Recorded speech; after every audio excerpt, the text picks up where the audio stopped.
Number 10. What if the Avengers battled the Carnage Cosmic?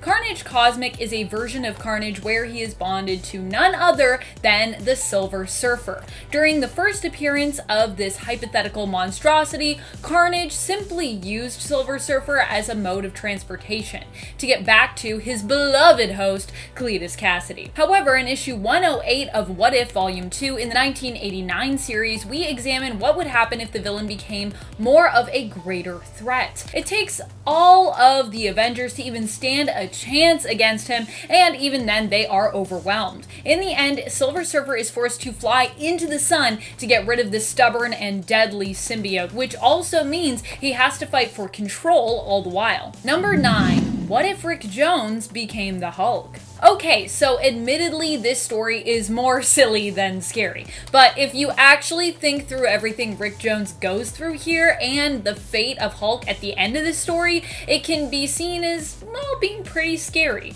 Also, I just really like it. Like Annihilus' voice and demeanor, it's both a scary and raunchy story. Yeah, you heard me right, raunchy. Don't ask me, Rick is the one that mentions Annihilus' raunchiness in this issue. Here we see Rick not only become the big green Goliath, but we also watch as he finds himself bonded with Captain Marvel as well, sharing a body with him. So, just a lot going on all at once in my opinion. You'd think we'd swap his Marvel Negaband story for the Hulk one, but no, we're not going to do that. In this reality, both happen. In the end, Mr. Fantastic and normal Bruce Banner end up helping Rick return to normal, but Hulk remains trapped in the Negazone with Annihilus, so they kind of get like separated. He makes quick work of the villain while in the Negazone, then remains stuck there for forever? He doesn't seem to mind at the end of the story, but I feel like if we checked back on him in a few months, he wouldn't be quite as happy. Seems like a strangely happy spin on what should be a pretty dark ending. I also just like how everyone after is like, it turned out great for everyone, or for most of us. What? How's Hulk? And Rick's just like, I'm sure he's fine. Cut to Hulk having the best time. And before we move on to our number 8 spot, just a quick reminder, if you're enjoying this list and lists like this, be sure to give this video a thumbs up. It really does help us out here at the channel. Number 8. What if John Jameson had become the Amazing Spider-Man? This one is more sad than it is scary, but it has a pretty tragic ending, so I still felt it was appropriate enough to include it here.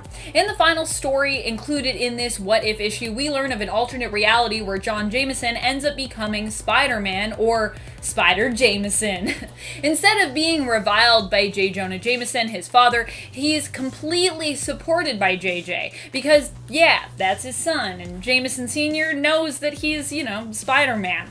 Jameson even designs John's spider suit here. However, in the end, John dies while attempting to help with the same mission that 616 Peter Parker Spider-Man ended up saving him from, leaving his father heartbroken. What a tragic ending. Died the same way he died sort of in 616, but different circumstances? Number 7. What if the Avengers had never been? This issue ends pretty darkly in a reality where we explore the future of the Avengers who did not stay banded together after Hulk left. Instead of going to search for Hulk together, Thor has the revelation that Hulk should be allowed to leave if he would like, as, none of the Avengers have taken an oath to remain loyal forever or any such thing. Iron Man then calls Thor out for only thinking this way because he too is planning on leaving. Stark obviously has some, abandonment issues, I feel like. Thor doesn't take kindly to this retort and does leave, and so do Hank and Janet, currently known here as Giant Man and the Wasp. In the end, Hulk teams up with Namor, and Iron Man is forced to face them solo styles after trying a few times to get the team back together. Eventually, Giant Man and the Wasp do end up showing up to help Iron Man out, but sadly, it ends up being too late. During the fray, Iron Man is badly injured, and while the heroes win the day in the end, their victory comes at the cost of Iron Man's life. How tragic. How dark. Death. Number 6. Public Enemy number 1. This story comes at us from the line of What If stories we got in 2006. It tells the tale of James Howlett, Logan, Wolverine, who ends up teaming up with Matteo DiPergio in Chicago to defeat criminal and mob boss Scarface. Here, Logan becomes a version of, the Skull, the man responsible for killing Scarface, but he also becomes something else. He wears a flag on his chest that shows the Jolly Roger, and this skull and crossbones crossbones symbol, as well as the backstory of his family, who were burnt to a crisp, are meant to also make him another feared vigilante character, well known in the Marvel Universe as the Punisher. And when I say his family was burnt to a crisp, I mean like killed burnt to a crisp, not like they got a bad sunburn, just so you know. This is a dark and gritty tale that also gives us a pretty awesome historical atmosphere, as well as an overall gangster story tone that's quite dark and draws you in. It's both scary and intriguing, which is how I like anything that's scary personally. I'm like, this is scary, but it makes me think, which I like. Number 5, what if Prince Namor of Atlantis grew up on land? This story's title doesn't inherently make it sound scary, and yet. Namor here, instead of siding with his own people of Atlantis and that heritage, decides to align himself with land dwellers, turning his back on the sea. He still fought in World War II, but during that time lost his friend, the android known as the Human Torch, or Jim Hammond. So, not Johnny Storm, different Human Torch. Immortalized as a hero, the Human Torch's memory lives on, but so too, does it seem, did he. 30 years later, the government gets a signal, which they think is from the Human Torch, calling out, repeating the same word he was saying on repeat when he went missing: Namor. Namor is sent in to investigate and finds his people have been enslaved by a race of half-human and half-Atlantean people who it turns out are still allied with Germany and the Axis, despite the war being long over. They plan on using the Human Torch under the sea to create a huge and damaging explosion. Namor prevents their plans, but is then ordered to destroy Atlantis, despite the fact that those enslaved are trying to fight back. In the end, he refuses to harm his own people, but the government doesn't care and they blow them up anyways, leaving Namor to once again live up to the meaning of his name, Avenging Sun. They also thought they killed Namor, but they didn't. Namor's not that easy to kill. Number 4. What if the Marvel superheroes had lost Atlantis attacks? Yes, what if? Atlantis attacks is such a weird story. Well, the world would basically be ruled by snake people is the answer, and yeah, that's what happens here. Here, Set is not prevented from arriving and being released upon the world. Once the Elder God does arrive, he sets to work raising the planet and turning everyone into his snake people, including some of our favorite heroes. In the end, only a handful of heroes and villains are left to set everything right, and even they fail. Quasar does manage in the end to defeat Set, but the world is still left covered in giant snakes and snake people with no foreseeable way to fix it, and many of our favorite heroes and villains are left either transformed into snake people or dead. Pretty scary. Number 3, what if the Avengers had become the pawns of Korvac? In this reality, we examined what would happen had Korvac been successful in defeating Earth's mightiest heroes, the Avengers, and succeeded in standing up against all who opposed him because of the constant love of a woman. You can do anything if you have the love of a good person, apparently. In the end, Michael Korvac brings some of the heroes back to life to serve him as he goes up against even mightier enemies. Armed with the ultimate nullifier at the end, however, Korvac uses it to bring ultimate order to all things, which actually results in everything being destroyed in that reality, including the entire reality itself. So I guess bringing order means killing everything? I guess you can't have disorder if there's nothing. Number 2, Kingdom of Cain. This What If story comes to us from issue 94 of Volume 2, the 1989 What If series. Here we see the Juggernaut roams the post-apocalyptic landscape of the Earth completely alone, the sole survivor after a disastrous Sentinel attack which decimated the Earth's heroes and the Earth itself by leaking radiation poisoning all over the place.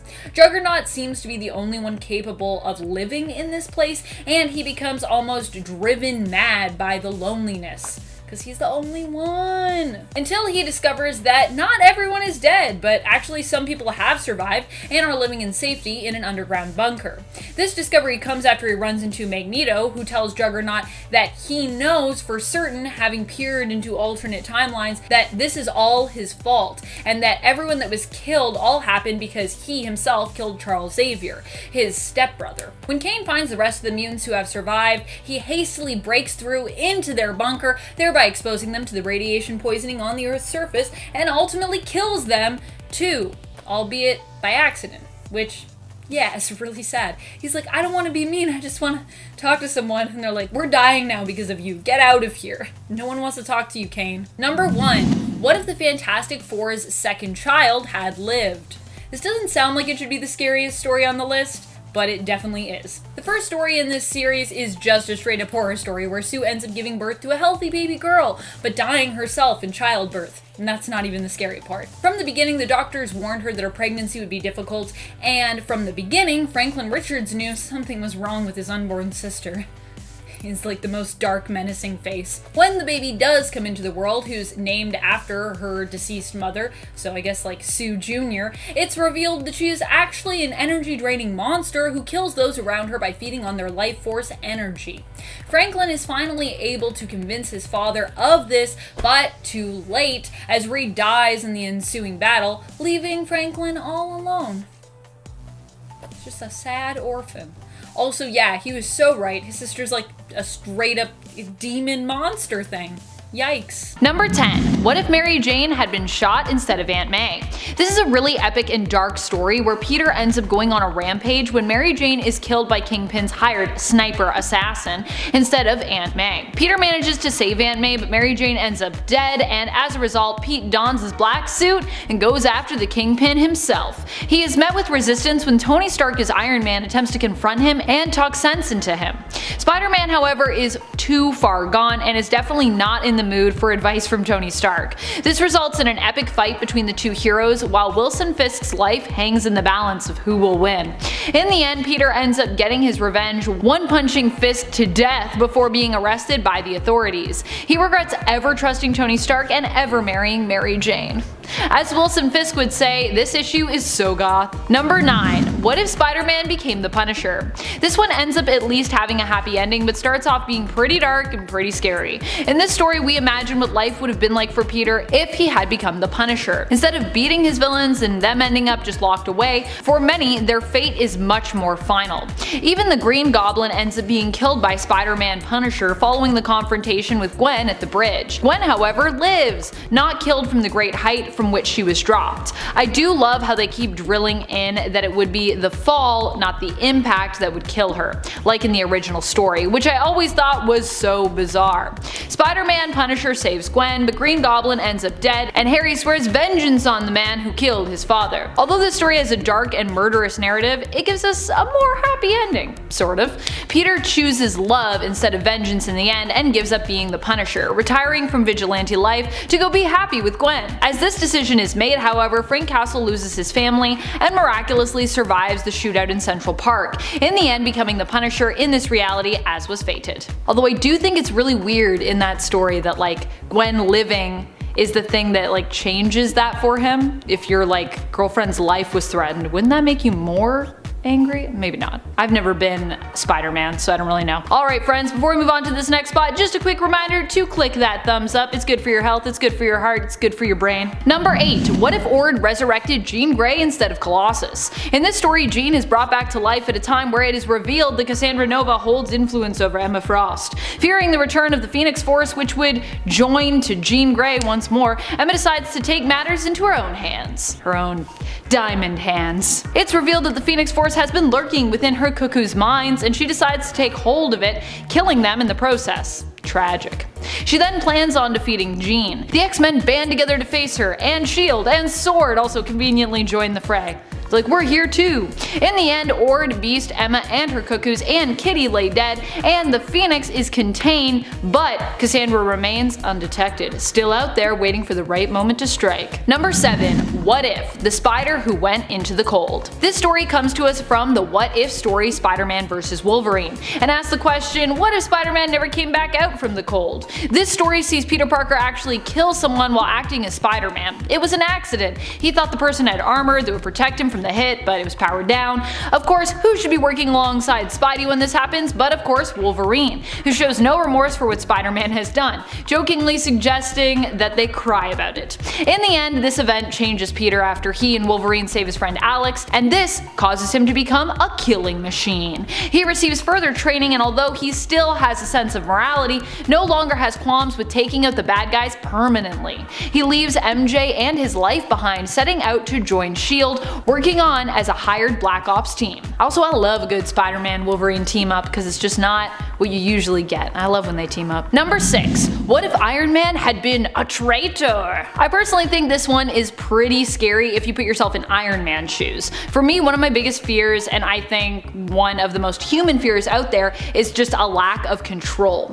In Tony Stark's case, he doesn't really have any control over what he does or how he acts in this story, but is forced into being a traitor when a rival country gains control of his heart. If he refuses to do as is demanded of him, he is put through intense and unyielding chest pains and could be killed. This ends up putting him on a path to attempt to kill Reed Richards, all while leaving a trail of breadcrumbs for Reed to follow so that he might be able to figure out that Stark's actions are not his true intentions and that he is being manipulated into harming his compatriots and betraying his country. Number 5. What if the man, the monster? This is actually one of the scariest ones for me in my opinion. This story was such an intense story that we didn't even get an introduction from the watcher Yuata. Here we have a story where the roles are reversed between Bruce and the Hulk, where Bruce is the monster and the Hulk, or Starman as he's known here, is the sensitive, compassionate one. Here Bruce Banner is a colonel who marries Betty only to mistreat her after being traumatized from years of being mistreated by his own father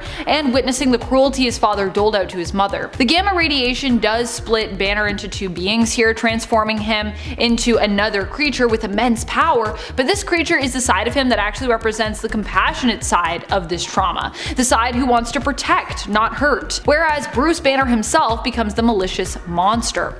We hear this story from Betty's perspective, who ends up trying to speak out on the way Bruce has treated her, only to have her father not even believe her and send her back to Bruce once she's left, and to later have her confession to Doc Samson manipulated by Colonel Banner, causing her to end up getting sent to a mental institution.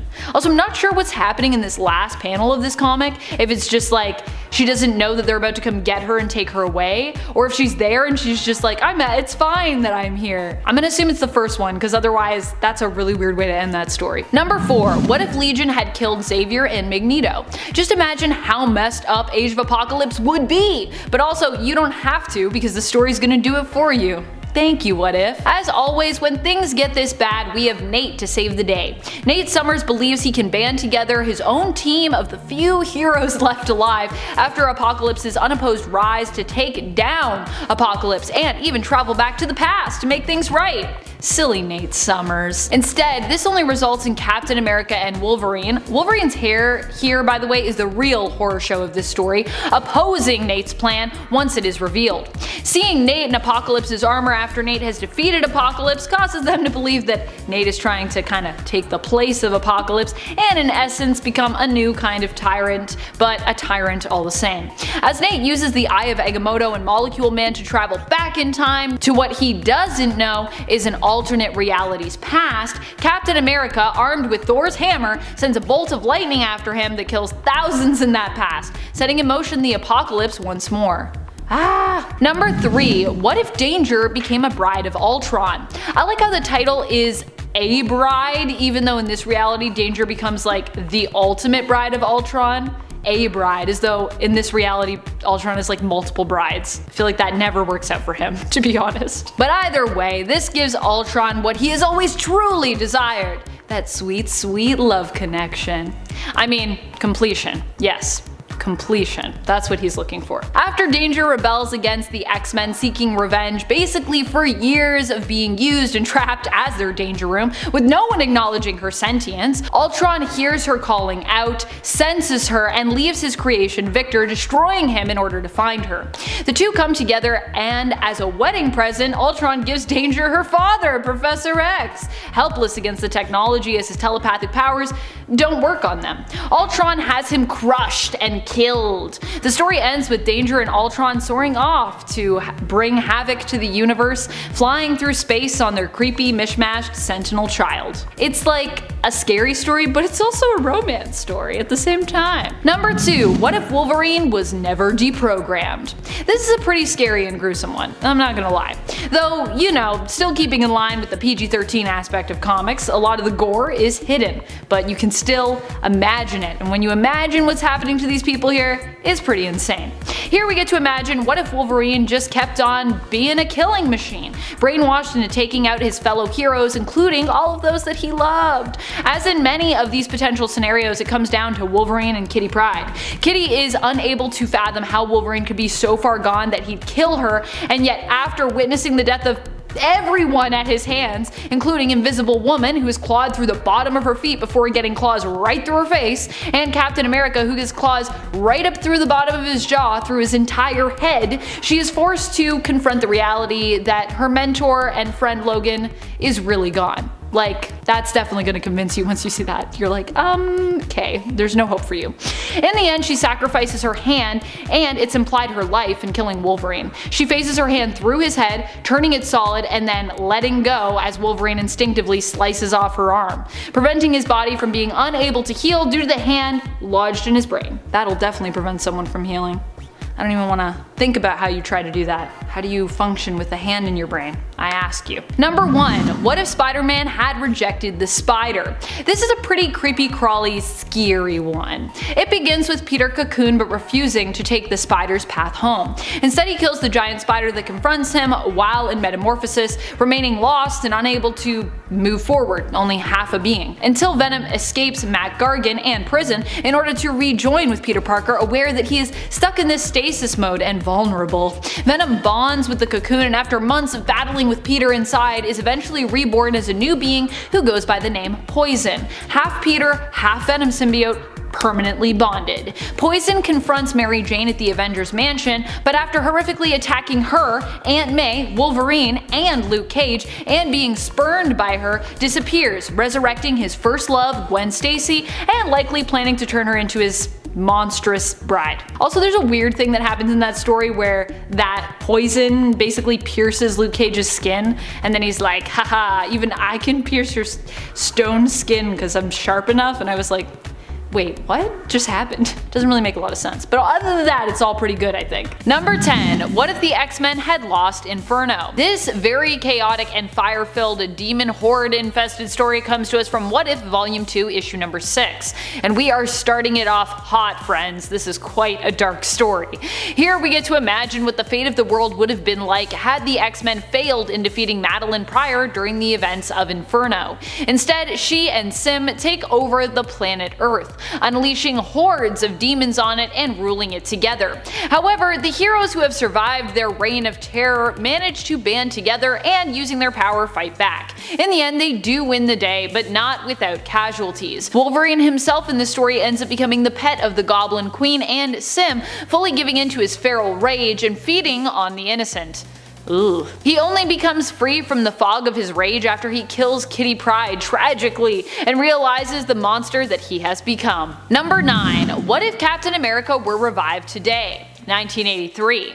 Because there's another one of these from like, I think 1994, so yeah, but that's in volume 2. We're going to volume 1. There are actually a few different stories involving Captain America being revived in the modern day or simply evolving with time as it passed. So 1994, and I think there's also another one of them which might even be on this list. But in this What If from volume 1, issue 44, we get a darker take on what a modern day Cap could look like in the 80s. This version of the hero ends up turning America into a heavily monitored and policed country during his witch hunt for communists. Fortunately, as dark as that all is, we learn that this isn't the real Captain America but an imposter that took his place after he went MIA. The real Cap returns and battles it out with imposter Cap, but in the end, the real Captain America turns to the people of America to undo all the damage done. He asks them to take responsibility, as while they were led to this point by a false version of him, they also allowed themselves to be led falsely. It's honestly a really good speech that even today rings true in a lot of ways, at least for me, and it provides the silver lining and shining hope for an otherwise pretty dark tale. Little grains of hope, that's all we need. And friends, before we move on to this next spot, if you are loving this list, if you want more what if lists, be sure to let us know by giving this a thumbs up, sharing it, doing all the things. Also, if you want more what if content, we do have a playlist now for that. Yay! Number 8. What if Wolverine killed the Hulk? In issue 31 of the 1977 What If series, we find out what would happen if instead when Wolverine first met the Hulk, he had killed him. Wolverine goes on to celebrate his victory against the big green Goliath after killing him, having some drinks and throwing some punches like he usually does at the local tavern. However, in the end, things get out of hand and he accidentally kills one of the patrons in a rage. When he seeks help from the military to protect and defend him, they actually turn their back on Wolverine, and so he ends up joining the Brotherhood of Evil Mutants. He becomes a sleeper agent for Magneto, infiltrating the X-Men. However, when Magneto finally plans on enacting his plan to defeat and capture the X-Men, Wolverine has a change of heart, feeling as though he has truly found acceptance and a family with the mutant team of heroes. He battles Magneto one-on-one and the two kill one another in the end. It's a pretty tragic tale. Basically all what ifs with Wolverine I feel like are usually pretty sad. Pretty sad or pretty dark. Number 7. What if Captain America had not vanished during World War II? See, another Captain America story because I love these. This story comes to us from issue 5 of volume 1, aka the 1977 What If series. While Captain America does not get trapped in the ice and Bucky never goes missing, presumed dead, only to become brainwashed and repurposed by the Soviet Union as the Winter Soldier, a worse fate seemingly awaits both of these heroes. Neither having ever disappeared, Steve goes on to fight as Captain America until he eventually retires from the mantle, becoming instead the director of S.H.I.E.L.D. Bucky ends up taking his place, becoming the new Cap, as we have also seen happen in modern comics, and Rick Jones ends up becoming Buck's new sidekick, also going by the mantle of Bucky. Because I guess Rick or Ricky just doesn't have the same zing to it? Sadly though, Cap Bucky ends up dying on a mission, and Sharon Carter, Agent 13, who had hoped to settle down with Bucky after his final mission, blames Steve for his death. She actually accuses him of robbing him of his childhood and putting him in danger. Pretty intense. And then of course it ends with Rick volunteering to become the new Cap, so the deadly cycle it seems is destined to still continue in this timeline. You'd feel like after that all happened, Steve might be like, maybe we won't do that again, it didn't go great the last time. But he's just like, ah yes, Rick Jones, now you will be Captain America and probably die. What if the Green Goblin stole the Infinity Gauntlet? This story comes to us from the What If Infinity Dark Reign one-shot. Here we see Green Goblin dealing with a lot of family drama and trauma from his past. He steals the Infinity Gauntlet and not only uses it to defeat, well, all the heroes of planet Earth and beyond, but it's also revealed that his true motivation for doing all of this and pretty much everything that he's done is to win his father's approval. His father, who was always so unimpressed and who for a long time mistreated him, pushing Norman towards greatness or else. When Norman showcases his villainous accomplishments, it only causes his father to revile him even more though. Norman then decides to use his Infinity Gauntlet to snap and influence his father, making him proud of him instead. But this makes his father's love and approval feel pretty empty, especially when Norman learns that his altered dad actually really only loves him just because he's his son, and not for all that he has accomplished. Which you would think would be really nice, but to Norman he's like, that's infuriating, I hate that. Norman erases his father from existence, and in so doing, erases himself. Don't you hate when that happens? Number 5. Marvel Zombies Resurrection. While not an exact what if series, Marvel Zombies Resurrection definitely feels like a what if version of the Marvel Zombies world that imagines a completely new scenario involving zombies based on established Marvel lore, where Galactus becomes infected with a mysterious new virus that it turns out was created by the Brood, dun dun dun, to infect people more efficiently, turning them instead into zombies. The whole series from 2020 and the intro to it from 2019 that kind of explains all of the lore that you need to know to jump in is all pretty bleak, with only a few people on Earth making it out alive in the end, and still fighting basically just to survive after the world has pretty much been completely infected after Galactus' corpse is hurled to the Earth to be used as a kind of zombie creating bomb. But while the story is pretty dark in terms of all the great heroes that we lose, do not worry, at least Carol's Flurkin cat Chewie stays safe. Thank goodness. In case like me you read this and you were worried the whole time about that little fur baby, I was like, no, please don't let Chewie die, Chewie's so cute. Chewie is also a badass, so really there's no need to worry. Chewie's like one of the best fighters in this entire series, which I love. Number 4. What if Clint Barton killed Norman Osborn during Dark Reign? This what if comes answered in the What If Dark Reign one-shot. Here we get to see what could have happened had Clint Barton's plan to kill Norman Osborn actually come together. Clint himself ends up making a martyr out of Osborn though, unfortunately, and becomes a wanted man in the process. One civilian decides to take the matter of justice into his own hands, calling out the assassin, Clint Francis Barton, and if he doesn't show himself, he threatens to blow up the entire Sunday Inn and all the innocent people that are inside it. Hawkeye does show up though, and attempts to talk the man down, but surprisingly, the man pulls a gun and shoots Clint point blank to death, rather than surrender. He is taken away, and in the end, Hammer remains in control under Deputy Director, likely now full director actually, Victoria Hand. Basically, if Hawkeye had actually killed Norman Osborn, it would be bad, I think, in the long run. I think that's what we learned. Number 3. What if the Kingdom of Kane? In What If issue 94 out of the 1989 series, also known as Volume 2, we get to visit a world destroyed by the Sentinels. Oh goody.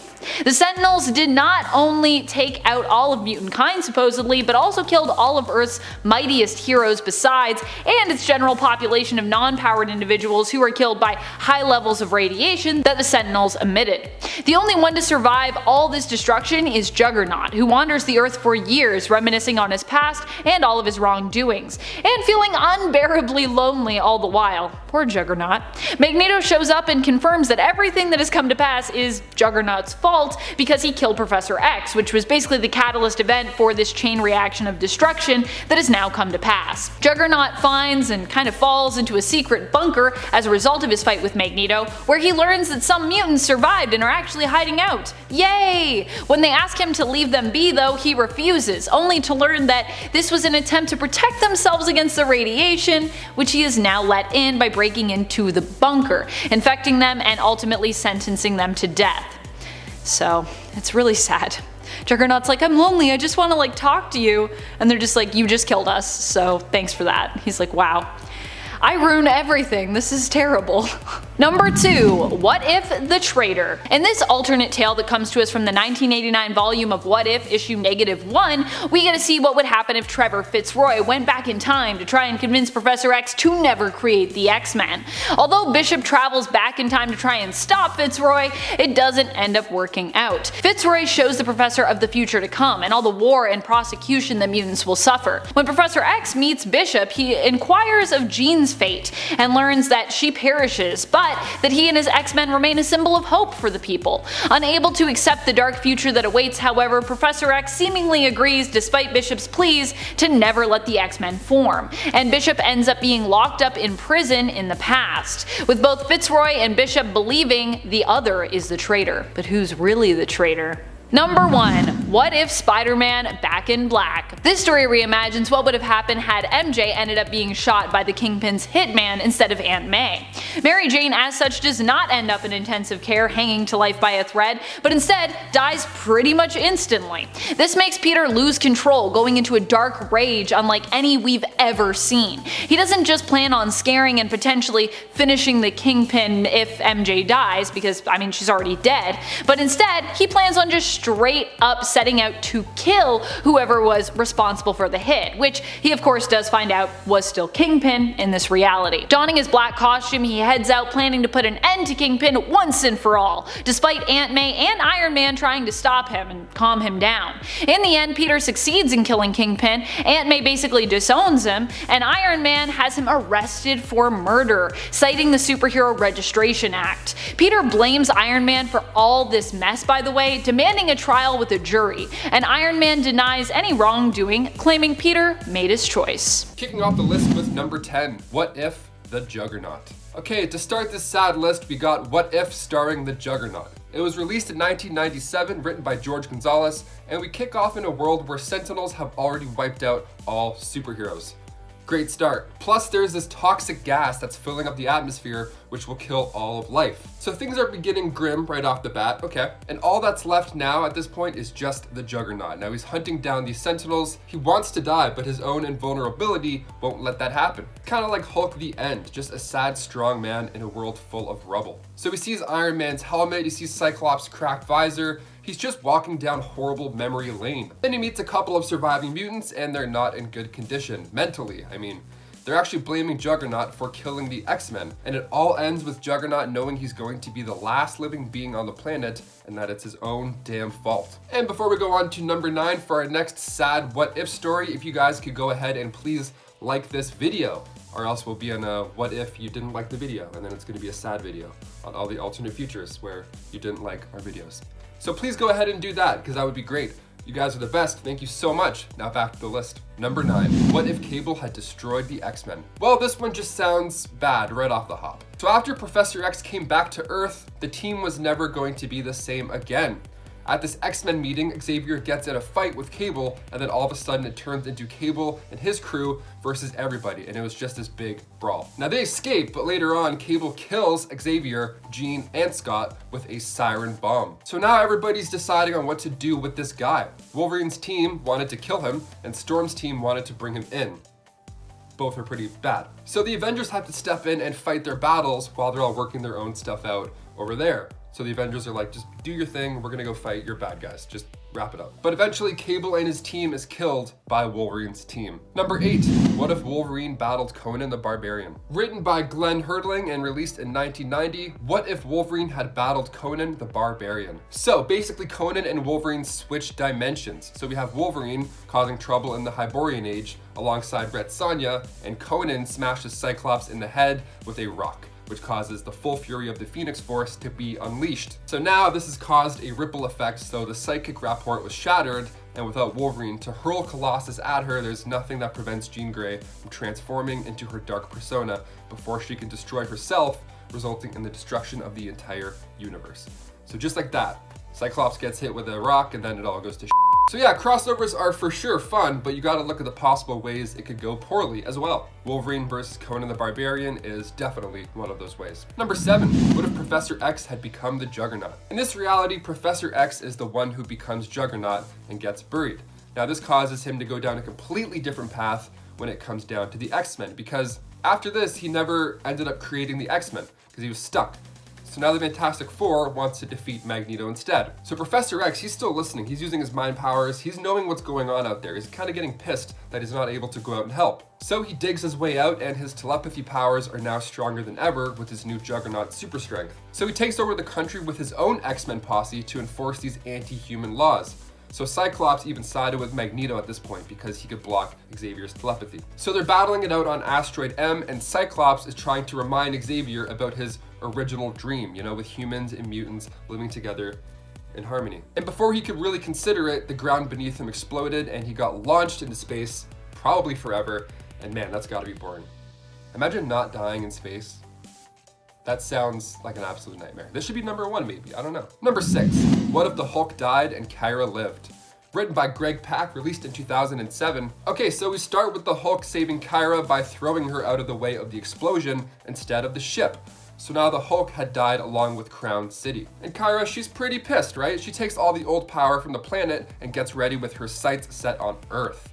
She's coming. First stop, of course, being the moon, where she defeats Black Bolt and then implants a obedience disc on him. So when Strange and Sentry come to the rescue, she makes Black Bolt use his sonic scream, which of course results in both of them dying. She's killing everybody fast, okay? So Heroine comes to stop her and says that basically if you kill everybody on Earth, nobody can honor your dead husband. So she says, fine, but you're gonna wish you were dead instead. And then it cuts to 21 years later, and she's made all the remaining heroes build this massive Hulk statue. And when it's finally done, she walks onto the hand of the statue and then turns it to stone, joining him.